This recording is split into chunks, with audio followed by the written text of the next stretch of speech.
What if everything we know about the luxurious life of the 19th century turns out to be a myth? Behind the magnificent facades of stately buildings lay an incredibly complex and strict system of territorial restrictions.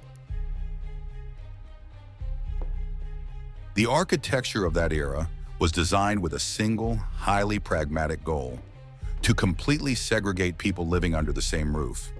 The world of immense wealth was never meant to intersect with the harsh world of arduous, daily labor. This strict isolation was maintained not only by high stone walls, but also by the most brutal internal rules of conduct. Numerous servants moved through the vast building like completely insubstantial and silent shadows. Their actual presence was betrayed only by the perfectly polished wooden floors and the brightly burning fireplaces in the empty halls. There was a clear, invisible boundary between the areas permitted for work and the strictly off-limits private zones. Any accidental violation of these invisible lines threatened the employee with immediate dismissal without a reference. Watch this video to the end to discover exactly which luxurious rooms remain forever off-limits to the staff.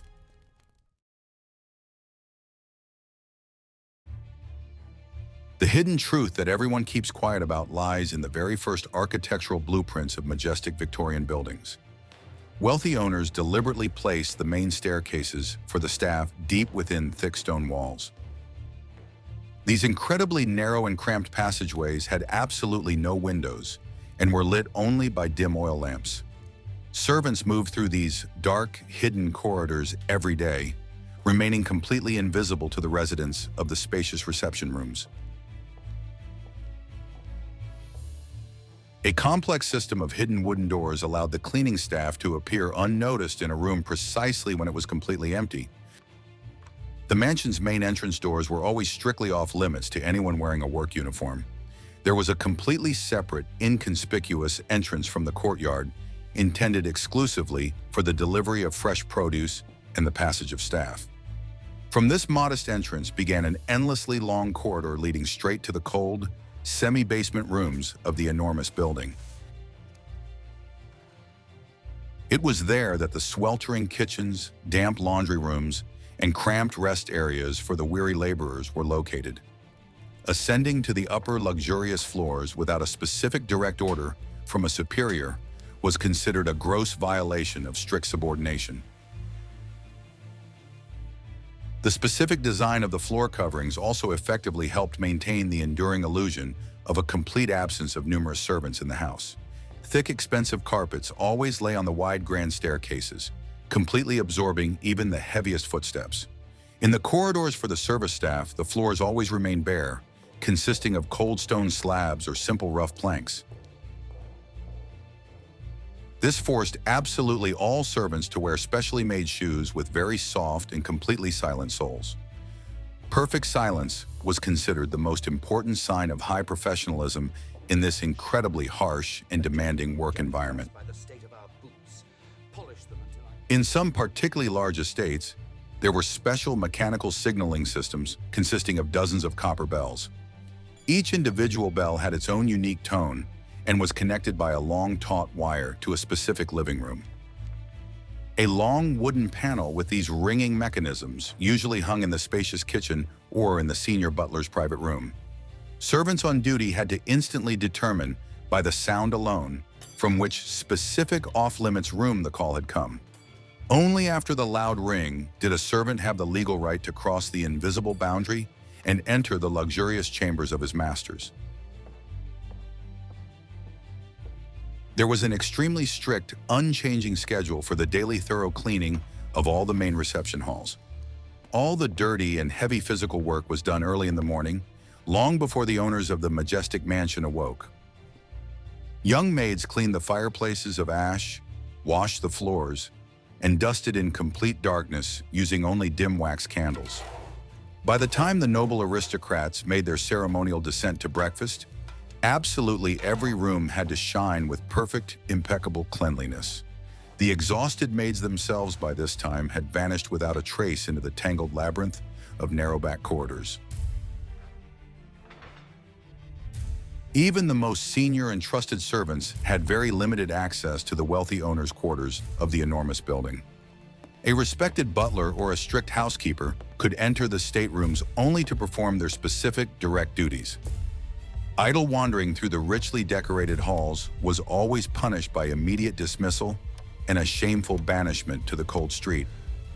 The luxurious carved furniture, expensive oil paintings, and valuable oriental rugs belonged to a completely different, unattainable world.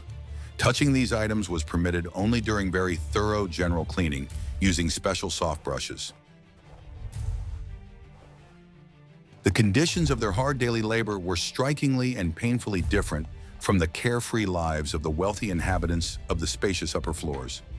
Opinions on the fairness of such Victorian-era architectural rules are always welcome in the comments below this documentary video. Subscribing to the channel will help you stay connected and not miss new fascinating historical investigations into the past.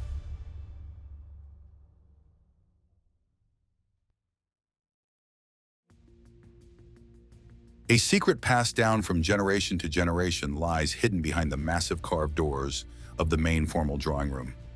This vast, spacious room served as the primary showcase of the wealth and impeccable aesthetic taste of the owners of this luxurious estate. The city's most important guests were regularly invited here for long social conversations and lavish evening receptions. Expensive mahogany furniture was upholstered in rare imported silks and thick red velvet. Entry into this opulent area without special permission was strictly forbidden to absolutely all lower-level staff. The formal drawing room was always locked with a heavy metal key whenever the owners were absent or had gone into town. The key was kept on the senior butler's key ring at all times, and he was personally responsible for the safety of all valuables. Ordinary kitchen staff or laundresses had never in their lives seen the interior of this magnificent room. Even a casual glance through a half-open door could be grounds for a severe and loud reprimand. The living room was considered absolutely off-limits, intended exclusively for people of noble birth. Cleaning the enormous fireplace in the grand drawing room was permitted only in the early morning, during the hours of complete pre-dawn silence. The maid assigned to this task brought with her special stiff brushes, a thick cloth, and a bucket of clean water. She carefully swept away the accumulated ash, taking care not to stir up a cloud of gray dust in the lavishly furnished room. The metal grills were polished with a special dark compound until they achieved a perfectly even shine that reflected the light from the windows. After finishing all the dirty work, the maid carefully wiped away any traces of her presence and quietly left the formal part of the house. Being in the living room while the owners themselves were present was permitted only in exceptional and rare cases. The butler was allowed to enter the room silently only to bring a silver tray with important morning letters. He took a few measured steps, bowed slightly, left the mail on the table, and immediately withdrew into the hallway. Serving guests during evening tea was entrusted only to the most experienced footmen in impeccably clean livery. They moved around the sofas smoothly and completely silently, offering guests hot drinks and fresh pastries. A huge handmade rug, brought from distant eastern lands, often served as the central element of the room's decor. Cleaning such a rug of street dust turned into a full-scale operation for the entire junior household staff. The carpet was very carefully rolled into a heavy bundle and carried out to the backyard through special wide doors. There, it was beaten out long and thoroughly with woven beaters and then carefully cleaned with damp brushes and soap. Bringing the clean rug back inside was permitted only in shoe covers, so as not to leave marks on the light-colored pile. Along the living room walls were often glass display cases containing fragile collections of expensive Chinese porcelain. The task of dusting these valuable exhibits was entrusted exclusively to the head maid, who possessed incredible precision and composure. She used the softest flannel cloths to gently wipe invisible dust from the smooth surface of the plates. A single careless movement could lead to catastrophic financial consequences for the poor hired worker. The fear of breaking a precious item made the servants hold their breath during their daily thorough cleaning. Any damages were immediately deducted from the guilty maid's meager annual salary, leaving her without a means of support. This naturally raises the question of how justified such a harsh system of fines for accidental damage to luxury items really was. The next chapter will reveal in detail all the secrets of the master's private study and the strict rules that reigned within its walls.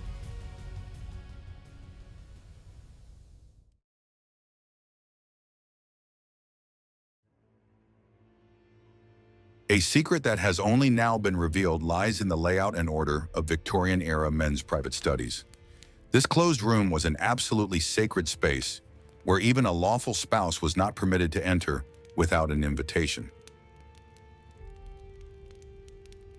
It was here that major financial deals were struck, important business correspondence was conducted, and fateful political decisions were made.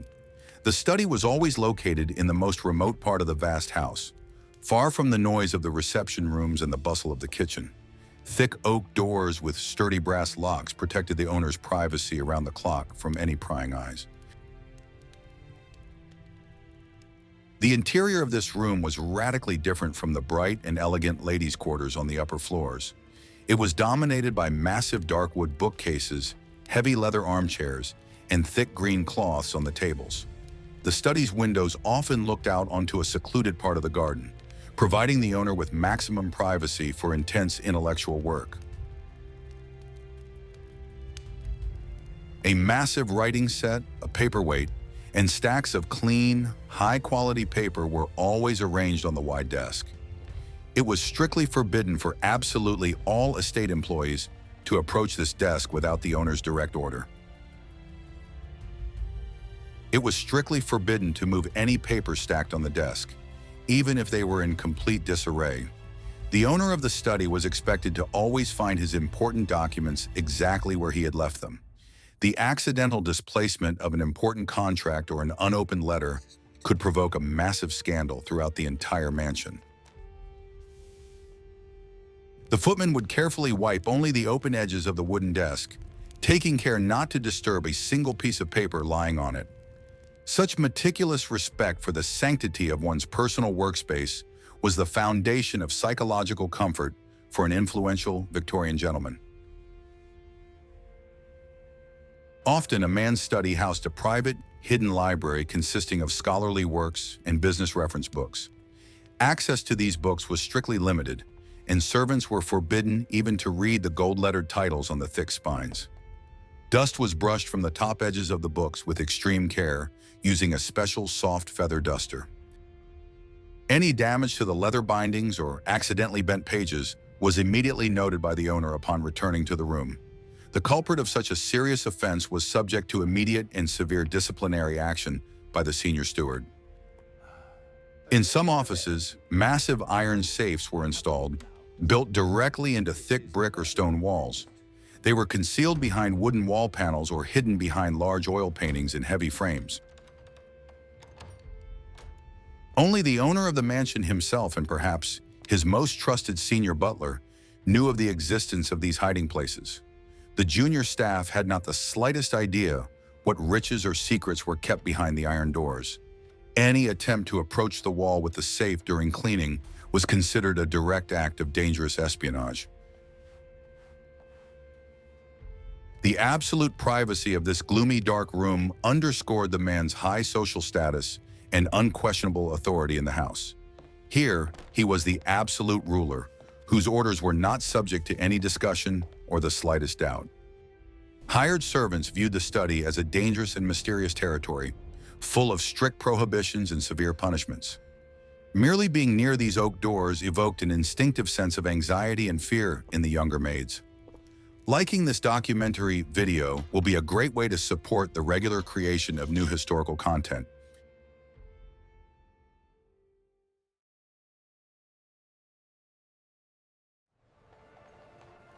What lay hidden behind the beautiful facade of formal portraits could only be found in the closed lady's boudoir. This elegant, light-filled room served as the most secret and inviolable personal sanctuary for the noble mistress of the vast mansion.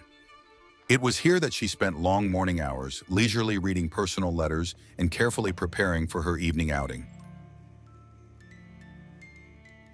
The interior of this private room was always distinguished by an incredible abundance of crystal mirrors, light silk fabrics, and delicate pastel tones. Only one trusted personal lady-in-waiting had unrestricted access to this beautiful, sacred space. The personal chambermaid was the highest-ranking woman among the entire household staff, second only to the strict and stern housekeeper. She literally lived for her noble mistress's interests, knowing absolutely all of her little habits and quirks. This servant's duties included not only the daily selection of elaborate outfits, but also the complete maintenance of order in the boudoir. The other maids were strictly and categorically forbidden from approaching these light-colored doors without prior invitation. The boudoir was considered a place of absolute silence and feminine tranquility, completely hidden from the judgmental glances of outsiders. The boudoir also housed personal boxes containing the noble family's heirloom jewels and expensive jewelry. These heavy velvet boxes were never left without the watchful eye of the loyal and highly trustworthy maid. She personally cleaned the gold rings and diamond necklaces using soft suede and special secret powders. The disappearance of even the tiniest hairpin from the boudoir could lead to immediate intervention by the city police. The enormous financial responsibility forced the chambermaid to be extremely attentive to every shiny detail in the room.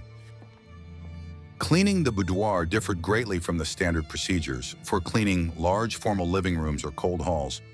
Here it was strictly forbidden to use any harsh cleaning agents that might overpower the room's delicate floral scent. Dust was brushed off carved wooden surfaces exclusively with light feather dusters made of natural, very soft ostrich feathers. Mirrors were polished to a crystal shine with special paper napkins that left no fine white lint on the glass. All this delicate work was carried out during the hours when the noble lady descended to the lower dining room for breakfast. Often the boudoir was combined with a spacious dressing room, where hundreds of voluminous, expensive gowns for every occasion were stored. Huge dresses made of taffeta and velvet were neatly hung on special wide hangers in tall wooden wardrobes. Small scented pouches filled with dried mountain lavender were always placed between the layers of heavy fabric. This measure reliably protected the expensive natural materials from any damage in the humid island climate. Maintaining this incredibly vast wardrobe in perfect condition was a daily and very arduous routine task. Thank you, madam. I am glad it meets with your approval. The mistress's personal correspondence was also kept in the boudoir, usually in a small, elegant mahogany secretary desk with numerous drawers. The chambermaid was strictly forbidden from even casting casual glances at open paper envelopes or unfolded notes. The privacy of a woman's correspondence was sacred, and any suspicion of reading someone else's letters was punished by immediate dismissal. The maid carefully wiped only the outer, closed surfaces of the secretary, never pulling out the secret drawers. This loyalty and incredible ability to keep others' secrets were highly valued in closed Victorian society. After her mistress retired for the night, the maid would silently tidy the room, preparing it for the next morning. It would be interesting to know which elaborate hairstyles were most popular among wealthy women of that bygone era. The next chapter will delve into the mysterious, secluded world of private libraries and vast repositories of knowledge.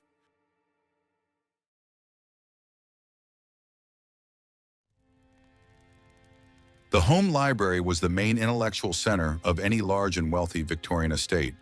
The walls of this vast room, from floor to high ceiling, were lined with massive carved wooden bookcases. Tens of thousands of heavy volumes and expensive leather bindings were neatly arranged on the shelves, showcasing the owner's erudition. Heavy curtains drawn tightly across the enormous windows reliably protected the precious antique pages from the sun's damaging rays. The air here was always thick with the noble scent of dried paper, old wood, and expensive smoking tobacco. The entrance to the home library was completely off limits to ordinary junior servants at all times during the long workday. Only the estate's senior librarian or the influential master's personal assistant was permitted to cross the threshold of this room. These educated employees were paid to strictly maintain perfect order in the vast book catalogs. They were required to know the exact location of every single volume and be able to instantly locate the desired reference book. Ordinary maids did not possess sufficient education to handle such valuable and incredibly fragile paper items. The climate inside the vast library required constant and very careful daily monitoring by the staff. Increased humidity could instantly lead to the appearance of destructive mold on priceless historical ancient manuscripts. To combat the inevitable excess humidity in the room, a huge stone-faced fireplace was regularly stoked. However, an open fire also posed a tremendous potential danger to thousands of dry sheets of paper. A special attendant was required to continuously ensure that no stray sparks flew out from the metal grate of the fireplace. For the comfort of long reading sessions, the room was always furnished with deep, soft armchairs upholstered in dark natural leather. Next to each armchair, there was always a small, sturdy table for heavy books and tall lamps. The cleaning of this upholstered furniture was entrusted to specially trained, experienced footmen during the hours when the owners were completely absent from the house. They used stiff, short brushes to thoroughly clean the leather surfaces of small crumbs and dust. The wooden legs and armrests of the chairs were polished using expensive natural wax furniture polishes. The floor in the library was often covered with thick carpets, which effectively absorbed any sharp sounds and heavy footsteps. Maintaining perfect, absolute silence was the primary and absolutely unbreakable rule for being in this austere room. No one was allowed to speak loudly, creak the wooden floorboards, or slam the heavy doors as they closed. If a servant needed to convey an urgent message to the reading master, he did so in a whisper, approaching as close as possible. The acoustic tranquility of intellectual work was guarded just as carefully as the precious ancient pages of the enormous books. The atmosphere of this spacious room always remained solemn, cool, and incredibly strict toward visitors. The library was a veritable monumental temple of human knowledge, access to which was strictly limited by class boundaries. The staff perceived this enormous room as a completely alien space, one that was frightening in its silence. Entering it without a pressing need meant exposing oneself to the grave risk of immediate and severe punishment. This room remained forever a zone of complete silence, where any breach of absolute tranquility was severely punished.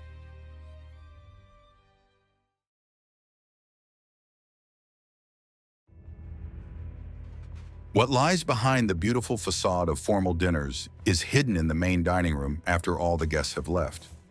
During evening receptions, this spacious room sparkled brilliantly with expensive crystal, pure silver, and the bright light of enormous crystal chandeliers. A long oak table was completely covered with a snow-white starch tablecloth, upon which exquisite, expensive cutlery was arranged in perfect order.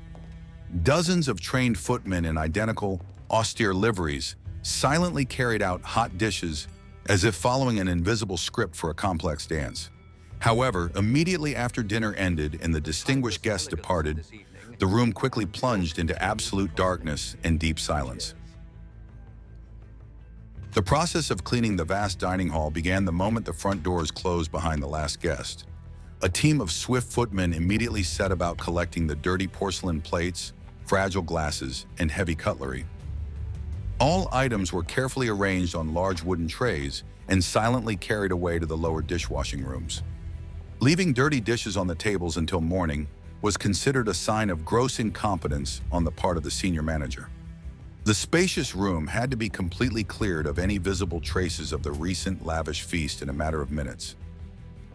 Special attention was always paid to the meticulous daily care of the massive wooden chairs, upholstered in expensive fabric or leather. The footmen were required to inspect every single chair back and leg daily for any accidental minor scratches or scuffs. The carved wooden elements were carefully rubbed with fragrant beeswax, which restored the surface's deep, rich color and matte sheen. The fabric upholstery was very carefully cleaned of invisible dust with stiff brushes to preserve the brightness of the original colors. Any minor damage to the expensive chair required an immediate call to a professional, Experience Restore from the nearest major city. Each small crystal pendant was removed by hand, gently washed in warm soapy water, and polished to a perfect shine. The reassembly process required a phenomenal memory and immense patience from all the footmen involved in the work. A glass piece that fell and broke threatened the worker with immediate and irrevocable dismissal without pay. The grand dining room was always the most high-pressure area for the entire staff of the wealthy mansion. Here, even the smallest and most insignificant everyday mistakes were not forgiven, and the demands for discipline were truly ruthless. The servants moved through this hall with a constant sense of anxiety, afraid of disrupting the strict geometric order of the arrangement of countless objects. By what incredible means did the staff manage to keep the antique silverware in a perfectly gleaming condition for decades on end? The next chapter will open the heavy doors to the luxurious music salon, filled with very expensive and fragile acoustic instruments.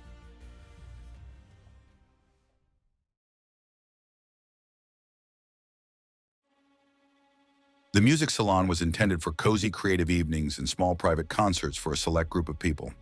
In the very center of the spacious, bright room, a huge polished grand piano, worth a small fortune, always stood majestically. Along the walls, adorned with expensive wallpaper, light armchairs and soft benches were neatly arranged for the maximum comfort of the numerous listeners. The tall windows were often adorned with heavy velvet curtains, which helped significantly improve the overall acoustics of the spacious room. Daily cleaning of this room always required the utmost care due to the constant presence of extremely fragile musical instruments. Servants were strictly forbidden from opening the heavy lacquered lid of the grand piano on their own, or even touching the snow-white keys.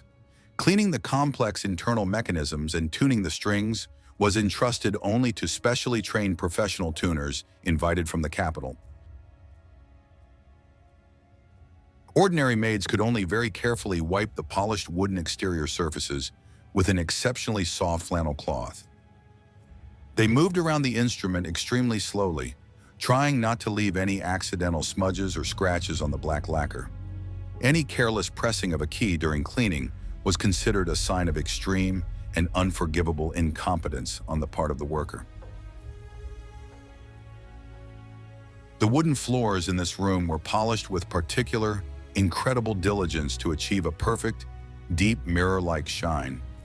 The surface of the parquet was meant to perfectly reflect the bright light of the lit candles or the enormous crystal chandelier.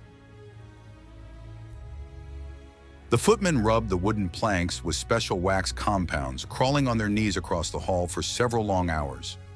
Moving across the freshly washed, slippery floor was permitted only in special felt covers worn over everyday work shoes. The flawless shine of the flooring served as yet another important indicator of the noble family's great wealth and prestige. The music salon often housed vast collections of antique sheet music and rare printed scores by famous composers.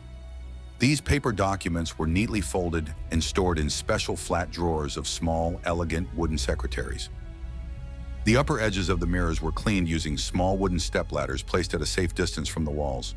The impeccable cleanliness of the reflective surfaces visually expanded the space and added even more light and ceremonial splendor to the room. Maintaining the proper microclimate in the music salon was critical to preserving the ideal sound of the expensive wooden instruments. Sudden changes in room temperature or excessively high humidity could irreparably damage the tops of grand pianos or warp the bodies of harps. The servants on duty were required to strictly monitor the draft in the fireplaces and open the heavy windows in a timely manner for light ventilation. This demanding work required constant, intense attention and a deep understanding of the laws governing the movement of cold and warm air. A stable temperature regime ensured the perfect preservation of musical masterpieces for decades of continuous use.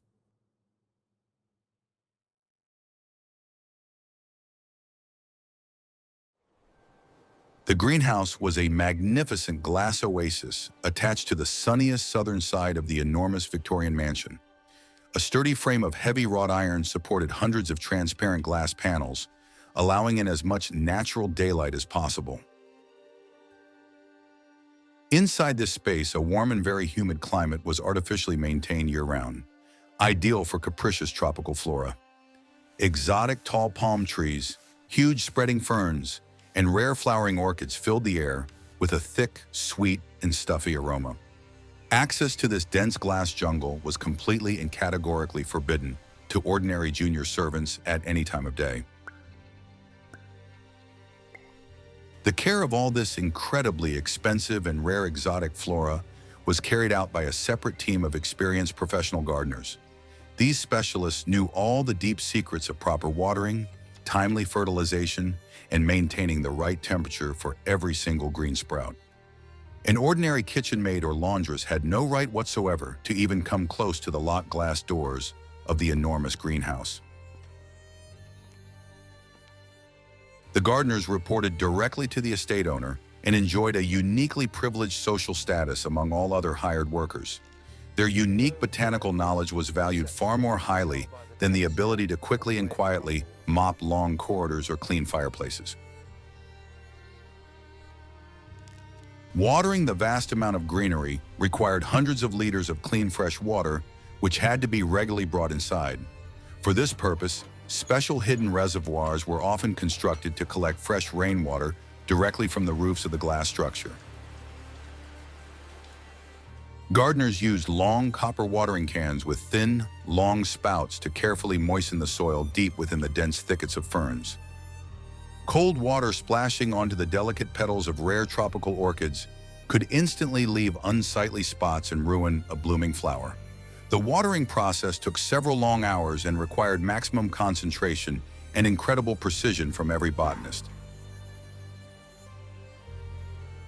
The owners of the opulent estate very often used this warm spot for private conversations and quiet tea parties surrounded by dense evergreen foliage. In the center of the greenhouse, light wicker furniture made of pale rattan and small, elegant cast-iron coffee tables were usually set up.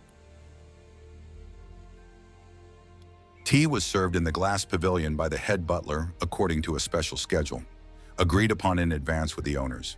He would silently bring in a heavy silver tray, quickly set it down on the table, and immediately retreat back into the stone building. It was strictly and unconditionally forbidden for all servants, without exception, to be near the relaxing aristocrats in this private green paradise. The winter garden also served as the main place for growing fresh exotic fruits, which were later served at the owner's table. Ripe pineapples or fresh citrus fruits grown in the home greenhouse were considered a sign of incredible wealth and high culinary chic.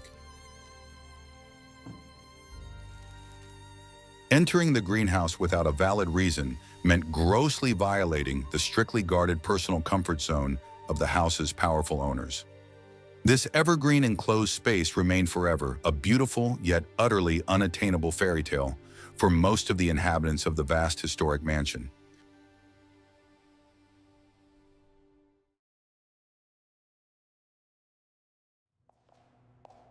The Grand Art Gallery often stretched the entire length of the spacious second floor, invariably impressing arriving guests with its incredible, immense size. The walls of this incredibly long and wide corridor were densely upholstered with dark natural silk, serving as the perfect deep backdrop for the vibrant works of art. Heavy solid gilded frames securely concealed priceless original paintings by world-renowned masters alongside trendy contemporary cityscapes. The lighting here was designed and planned down to the smallest detail to highlight every single stroke of genius on the canvas in the most flattering and vivid way.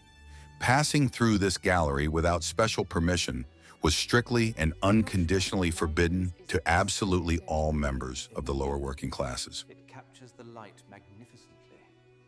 The value of the antique paintings on display in the gallery often far exceeded the market value of entire residential neighborhoods in the working class part of the industrial city. Cleaning the massive gilded frames of the inevitable dust was always carried out only a few times a year under the strict personal supervision of the head housekeeper. For this incredibly delicate and responsible work, Only special tiny brushes made of the softest and most delicate natural bristles were used. Even the most trusted and experienced senior staff of the wealthy estate were strictly forbidden from touching the paintings themselves with their hands or rags. The gallery remained forever an absolutely sacred, inviolable space of high art, inaccessible to the understanding and independent visits of ordinary staff. Heavy marble statues or antique sculptures on tall stone pedestals were often arranged along the long walls of the art corridor. Wiping down these massive, heavy works of art was also part of the long list of strictly regulated duties of the qualified senior servants. Mechanisms hidden within the walls allowed the gallery's enormous windows to be securely closed with heavy wooden shutters in the event of sudden inclement weather or strong winds. This complex mechanical system was operated by long iron levers concealed behind thick decorative curtains. The footmen were required to regularly oil all the creaking gears of this mechanism to ensure its smooth and completely silent daily operation. The loud clatter of the wooden shutters closing could seriously frighten impressionable guests and disrupt the calm, measured atmosphere of the entire opulent house. The mechanisms for protecting the works of art functioned flawlessly precisely because of the invisible daily labor of dozens of servants. The gallery also served as an important connecting formal corridor between the various residential wings of the vast and labyrinthine Victorian building. However, the servants were required to use alternative dark passageways and narrow back staircases to move between the remote parts of the mansion. The appearance of a person in dirty work clothes against the backdrop of Renaissance masterpieces was considered aesthetically unacceptable and offensive to the eyes of the owners. Work routes were laid out so that staff would never cross this magnificent, bright area unless absolutely necessary. This strict spatial separation once again starkly underscored the insurmountable difference between the lofty world of beauty and the harsh world of hard labor. This long, luxurious room always remained a silent and majestic witness to the immense financial power of the estate's owners. The art gallery was a kind of private museum, securely closed off to the overwhelming majority of the simple, poor inhabitants of this vast country. Hired servants passed by these massive carved doors with an instinctive sense of deep awe and conscious social fear. Crossing the boundaries of this zone threatened not only dismissal, but also possible charges of attempting to steal priceless historical masterpieces.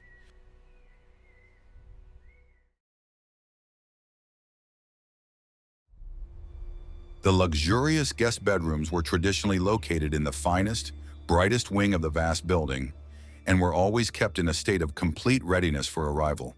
The interiors of these spacious rooms always impressed with their refinement, offering important visitors the highest unrivaled level of everyday comfort. Huge wooden beds with high canopies were covered with the finest snow-white linens and very warm, heavy quilted blankets. Each such bedroom invariably had its own separate stone fireplace and a very comfortable, well-lit area for the obligatory morning ablutions. To cross the high threshold of these richly furnished chambers while noble guests were present was considered an unheard of and foolish audacity. The local maids merely ensured the uninterrupted and timely supply of clean hot water, fresh fluffy towels, and hot smoldering coals for the fireplaces. They quietly carried everything needed down the hallway and silently left it right at the closed doorway, never stepping inside a stranger's room. Thus, the absolute and inviolable privacy of the distinguished guests temporarily visiting this majestic Victorian mansion was preserved. Daily cleaning of the occupied guest room was carried out exclusively during those brief hours when the visitors went down to the dining room or left for a walk. Two maids worked in tandem to restore the scattered items to their perfect original order as quickly and completely unnoticed as possible. One deftly made the enormous bed and changed the water in the pitchers, while the other quickly swept out the cooled-down fireplace and carried out the accumulated small debris. Touching the guests' personal belongings left on the dressing tables, such as combs, letters, or expensive jewelry, was strictly forbidden. The absolute honesty and crystal clear integrity of the staff were the main guarantee of maintaining the impeccable reputation of the entire vast, hospitable house. Guest rooms were often equipped with complex mechanical intercom systems for quickly summoning a personal servant at night or in an emergency. Long silk cords with heavy tassels hung right next to the headboard of the large bed, allowing the guest to summon a servant without getting out of the warm bed. This bell connected to a specific small room on the top floor or in the attic, where the visitor's personal servant spent the night. The mansion's local staff were forbidden from responding to calls from the guest wing unless they received direct orders from the head housekeeper. This strict, segregated service system prevented any possible confusion and guaranteed the highest level of personalized, round-the-clock comfort. Serving a light early morning tea directly to the guest's bed was also a complex and strictly regulated daily ritual. The local cook prepared trays in advance with delicate porcelain cups, fresh hot toast, and small portions of sweet fruit jam. The guest's personal servants would collect these heavy trays from the kitchen and carry them up the long staircases to the bedrooms on their own. The local footmen could only help open the heavy wooden doors in the hallways without crossing the invisible boundaries of the private areas. The perfect start to a new day for an important guest was ensured by the coordinated and completely unseen work of several dozen people. In some enormous Victorian homes, the guest bedrooms formed entire independent suites of spacious rooms connected by interior doors. This allowed large visiting families with numerous children and governesses to be accommodated in a single space, reliably isolated from outsiders. Cleaning such large suites required incredible coordination among all groups of maids so as not to disturb one another or the residents. The strict head housekeeper always personally inspected the quality of the cleaning before important figures from the capital finally moved into these rooms. Finding dust behind a mirror or a random stain on the carpet meant immediate dismissal for the entire responsible team of maids. Ensuring every surface gleams. Indeed, character A.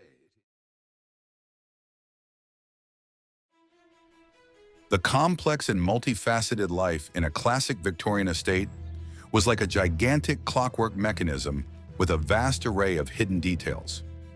Architectural physical barriers and incredibly strict social rules reliably and ruthlessly divided all the inhabitants of the house into two completely different camps.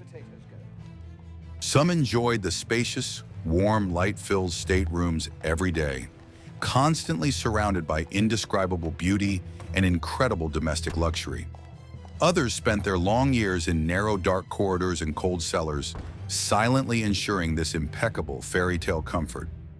Any accidental violation of the established spatial boundaries was severely punished, maintaining for years the absolute immutability of the established unjust system of human relations.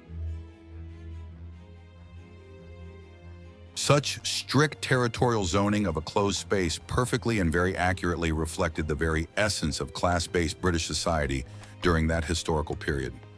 A deep study of the actual architectural layout of historic buildings always helps modern people to much better understand the hidden daily lives of people from past centuries. You are always welcome to suggest topics for future documentary videos about unsolved historical mysteries in the comments section directly below this episode. The opinions of all viewers invariably play a very important role in selecting new and interesting directions for upcoming large-scale historical investigations. Subscribing to this channel will allow anyone interested to always stay up to date on the release of the latest historical documentary content.